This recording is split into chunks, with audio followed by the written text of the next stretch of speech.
பெருமை உள்ளவர்களுக்கு கர்த்தர் எதிர்த்து நிற்கிறார். அவங்க பிரசங்க பண்றவங்களா இருந்தாலும், மற்றவங்க என்ன பார்க்கணும்னு சொல்லி ஜெபம் பண்றவங்களையும் வசனங்களை ஆழமா படிச்சு அதை போதித்து அதை செய்த ஊழியத்துல என்ன பாராட்டுவாங்க அதுக்காக காத்து கொண்டு இருக்கிறவங்களையும் கர்த்தர் எதிர்த்து நிற்கிறார். நான் ஜெபம் பண்ண ஆரம்பிச்சேன். எல்லாரும் என்ன பார்த்து, பா உன் முகம் பிரகாசமா இருக்குப்பா அப்படின்னு சொன்னாங்க. ஆனா அவங்க எல்லாரும் என்ன கவனிக்கிறாங்கன்னு சொல்லி எனக்கு இருதயத்துல பிடிச்சிருக்கு. அதனால ஒரு உதவி கேட்க நான் யோசிக்கிறேன். என் பலவீனங்களை சொல்றதுக்கு நான் வெட்கப்படுறேன். இவங்க என்ன யோசிப்பாங்க, அவங்க என்ன நினைப்பாங்கன்னு சொல்லி நான் நினைக்கிறேன். பாரேன், பெருமை உன்னை சீஷனாக்கல, ஒரு கோமாளி ஆக்கிடுச்சு. ஆராதனை வேலையில எப்படி கைய உயர்த்தணும்னு உனக்கு தெரியும், ஆனா அதே எப்படி உன் இருதயத்தை அர்ப்பணிக்கணும்னு உனக்கு தெரியல.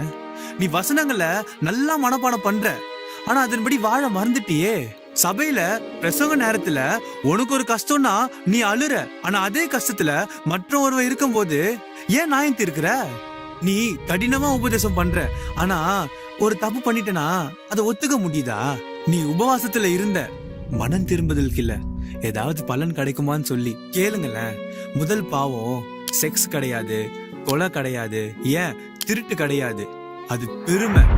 லூசிபர் ஏதோ தவறு செய்ததால அவன் தோல்வி அடையல, அவன் கர்த்தருடைய மகிமைய விரும்பினான், அதனால விழுந்தான். யாராவது என்ன கரெக்ட் பண்ணா எனக்கு ஒரு மாதிரி ஆகுது. ஆமா, ஏன்னா பெருமையோட உனக்கு போராட்டம் இருக்குது. நான் ரகசியமா மத்தவங்களோட என்ன கம்பேர் பண்ணிக்கிறேன். அவங்க வெற்றி அடையும் போது அதை நான் தள்ளிட்டு, அவங்க ஏதாவது ஒரு தப்பு பண்ணிட்டாங்கன்னா ரகசியமா அது குறித்து நான் சந்தோஷப்படுறேன். நீ தான் தப்பு பண்ணன்னு சொல்லி உனக்கு தெரியும், ஆனா தப்பு ஒத்துக்கிறதுக்கு ஏன் கஷ்டப்படுற? ஏன்னா எல்லாரும் என்ன பார்க்கணும், எல்லாரும் என்ன பத்தி பேசணும், எல்லாரும் என்ன கொண்டாடணும்னு நீ விரும்புற. ஜெப வாழ்க்கையே இல்ல, ஏன் ஜெபம் பண்ணும்போது கூட எல்லாரும் என்ன புகழ்ந்து பேசணும் தானே ஜெபம் பண்ற? நீ எப்பவுமே அட்வைஸ் தான் பண்ற, ஆனா யாராவது வந்து உனக்கு ஆலோசனை கொடுத்தா ஏன் எடுத்துக்க மாட்ற? நீ கூட்டத்துல அனலா இருக்கிற, ஆனா ரகசியமான இடத்துல குளிர்ச்சியா இருக்கிற. கிருவிய பற்றி பேசுற, ஆனா ஏன் அந்த கிருவிய மற்றவங்களுக்கு காட்ட மாட்ற? வசனங்களை மனப்பாடம் பண்ணி அதை சொல்ற, ஆனா ஏன் உன் சகோதரன் உன்னால மன்னிக்க முடியல? கர்த்தர் என்னையும் பயன்படுத்தணும்னு நீ விரும்பல, கர்த்தர் என்னதான் பயன்படுத்தணும்னு நீ விரும்புற. ரெண்டுத்துக்கும் வித்தியாசம் இருக்கு தானே? ஆனா பெருமை உள்ளவர்களை இல்ல, தாழ்மை உள்ளவர்களை தான் ஆண்டவர் உயர்த்துவாரு. அதனால கர்த்தாவே என்னை உடைங்க, பெருமையின் ஒவ்வொரு துண்டுகளை அழித்து போடுங்க.